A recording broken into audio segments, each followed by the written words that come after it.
पलवल में भ्रष्टाचार की जड़ें बहुत गहरी और मजबूत हो चुकी बताई जाती हैं।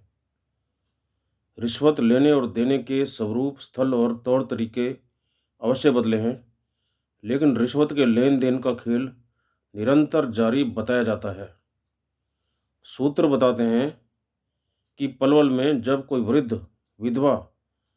आदि अपनी पेंशन बनवाने के लिए जाते हैं, तो उनकी पेंशन केवल फैमिली आईडी अपडेट करवाने से नहीं बन जाती। जैसा कि सरकारी दावा है कि फैमिली आईडी अपडेट से ही पात्र को पेंशन मिल जाएगी, लेकिन बताया जाता है कि इसके लिए कथित आधुनिक एजेंट हैं, जहां से फैमिली आईडी अपडेट होती है। जब कोई विवश, मजबूर वृद्ध या विधवा पेंशन का पात्र होने पर अपनी पेंशन बन सके,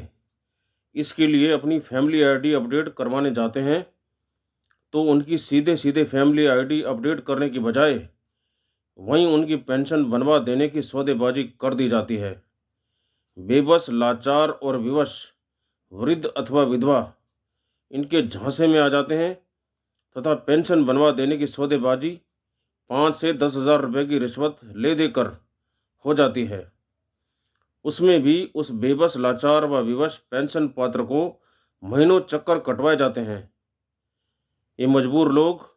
अपनी पेंशन बन जाने की प्रतीक्षा में ना तो किसी अधिकारी के पास जाकर रिश्वत के लेन देन की शिकायत ही करते हैं और ना ही महीनों तक चक्कर काटने की परेशानी का जिक्र कर पाते हैं।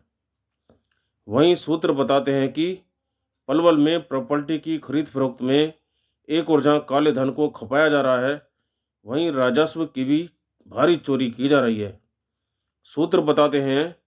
कि मान लीजिए किसी व्यक्ति ने एक दुकान जिसका मार्केट रेट 2 करोड़ रुपए है, उस दुकान की खरीद करने का सौदा 2 करोड़ रुपए में तय कर लिया, लेकिन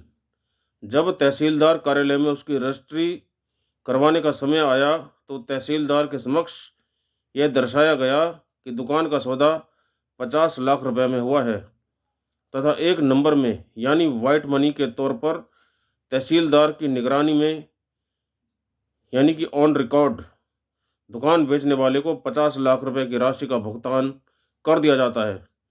तथा उसकी रजिस्ट्री करवा ली जाती है, जबकि दुकान की असल कीमत जो तहसीलदार से छुपाई गई होती है, 2 करोड़ रुपए में से बकाया 1.5 करोड़ 1.5 करोड़ रुपए की राशि का भुगतान दुकान बेचने वाले को काले धन के रूप में तहसील से बाहर अलग किया जाता है। इस प्रकार इस दुकान की खरीद फरोख्त में जहां 2 करोड़ रुपए की दुकान की रजिस्ट्री केवल 50 लाख रुपए के रेट की करवाकर सरकार के भारी राजस्व की चोरी कर ली जाती है, वहीं जो 1.5 करोड़ रुपए तहसीलदार से छुपाकर बिना किसी रिकॉर्ड के नकदी के तौर पर अलग से दिया जाता है, वो पैसा 1.5 करोड़ रुपया काला धन था, जिसे सीधे सीधे एक दुकान की खरीद फरोख्त में बिना किसी रिकॉर्ड के ठिकाने लगा दिया गया। यानी कि जिस व्यक्ति ने अपनी दुकान 2 करोड़ रुपए में बेची, उसे मिले तो पूरे 2 करोड़ रुपए, लेकिन इनमें 50 लाख रुपए जो ऑन द रिकॉर्ड मिले वो वाइट मनी थी तथा जो 1.5 करोड़ रुपए बिना किसी रिकॉर्ड के मिले वो था काला धन। सूत्र बताते हैं कि इस प्रकार प्रॉपर्टी की खरीद फरोख्त पर बहुत बड़ा भ्रष्टाचार व्याप्त है, जिसे प्रॉपर्टी बेचने व खरीदने वाले सभी जानते हैं, लेकिन स्वार्थ सिद्धि के कारण इस बड़े भ्रष्टाचार के खिलाफ कोई भी आवाज़ उठाने को तैयार नहीं है। इसके अलावा आए दिन पकड़े जा रहे भ्रष्टाचार के मामले भी जग जाहिर हो ही चुके हैं।